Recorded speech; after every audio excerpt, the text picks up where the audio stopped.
नमस्कार दोस्तों, स्वागत है आप सभी का एक बार फिर से आज की इस नई वीडियो में। दोस्तों, क्या आपने कभी सोचा है कि जो कूलिंग के लिए एसी यूज़ होता है उसकी जो कैपेसिटी होती है वो टन में क्यों होती है? और अगर आपके घर में 1 टन का एसी है तो क्या उसका मतलब ये होता है कि आपके एसी का वज़न 1000 किलोग्राम है? यही चीज़ें मैं आपको आज के वीडियो में समझाने वाला हूँ। बहुत ज़्यादा साइंटिफिकली नहीं समझाऊँगा, आसान भाषा में समझाऊँगा। लेकिन वीडियो में आगे बढ़ने से पहले अगर आपने अभी तक चैनल को सब्सक्राइब नहीं किया है तो चैनल को सब्सक्राइब कर लीजिए, साथ में बेल आइकन दबा दीजिए, क्योंकि मैं इसी तरह की नॉलेजफुल वीडियोज़ आपके लिए बनाता रहता हूँ। देखिए, जो एसी की कैपेसिटी होती है टन में, उसका कहीं ना कहीं रिलेशन होता है वज़न से। यानी कि 1 टन का एसी 1000 किलोग्राम, यानी कि उसका वज़न का जो कनेक्शन होता है वो मैं आपको समझाता हूँ। जो कूलिंग यूज़ होती है वो आज से यूज़ नहीं हो रही है, वो हज़ारों सालों से यूज़ हो रही है। और पुराने ज़माने में कूलिंग के लिए लोग बर्फ़ का यूज़ करते थे। अब जो 1 टन का एसी होगा वो इतनी कूलिंग जनरेट, इतनी कूलिंग प्रोवाइड कराएगा जितना कि 1000 किलोग्राम बर्फ़ आपको प्रोवाइड करा सकती है।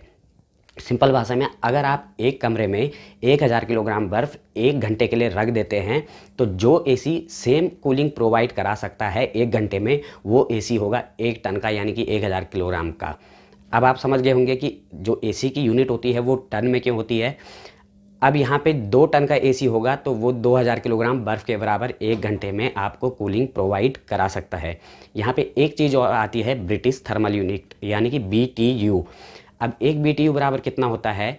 1 पाउंड पानी, यानी कि 453.5 ग्राम पानी को जो टेम्परेचर होता है उसका टेम्परेचर 1 डिग्री फ़ारेनहाइट बढ़ाने के लिए जितनी हीट की ज़रूरत होती है उसे कहते हैं एक ब्रिटिश थर्मल यूनिट। और एसी से इसका क्या कनेक्शन है? जो 1 टन का एसी होता है वो 1 मिनट में 220 British thermal unit heat absorb करता है। यानी कि 1 घंटे में लगभग 13,200 ब्रिटिश थर्मल यूनिट हीट को वो एब्जॉर्ब कर लेगा, जो 1 टन का एसी होगा। अगर आप 2 टन के एसी की बात करें तो 2 टन का एसी 440 ब्रिटिश थर्मल यूनिट पर मिनट एब्जॉर्ब कर लेगा। अगर 1 घंटे की बात करें 2 टन के एसी के लिए तो 26,400 ब्रिटिश थर्मल यूनिट 1 घंटे के अंदर वो एब्जॉर्ब कर लेगा। अब आप समझ गए होंगे कि जो एसी की यूनिट होती है वो टन में क्यों होती है, और 1 टन का एसी जो होता है वो कितना कूलिंग आपको दे सकता है।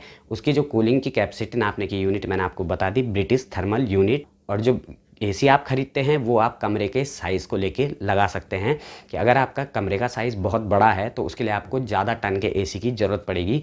क्योंकि सेम अगर आप किसी 10 बाई 10 के कमरे में अगर 1000 किलोग्राम बर्फ़ को रखेंगे तो वो अच्छी कूलिंग प्रोवाइड करेगा। लेकिन अगर 20 बाई 20 के कमरे के लिए अगर आप सेम 1000 किलोग्राम जो बर्फ़ है उसका यूज़ करेंगे तो वो कम कूलिंग प्रोवाइड करेगा।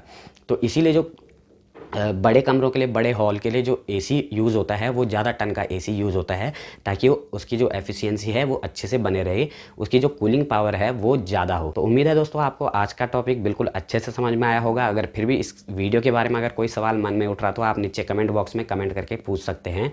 वीडियो कैसी लगी ये भी कमेंट करके बताइएगा। अगर अच्छी लगी हो तो लाइक कर दीजिएगा, चैनल को सब्सक्राइब कर दीजिएगा, साथ में बेल आइकन दबा दीजिएगा। फिलहाल आज की वीडियो में इतना ही, मिलते हैं नेक्स्ट वीडियो में, तब तक के लिए नमस्कार।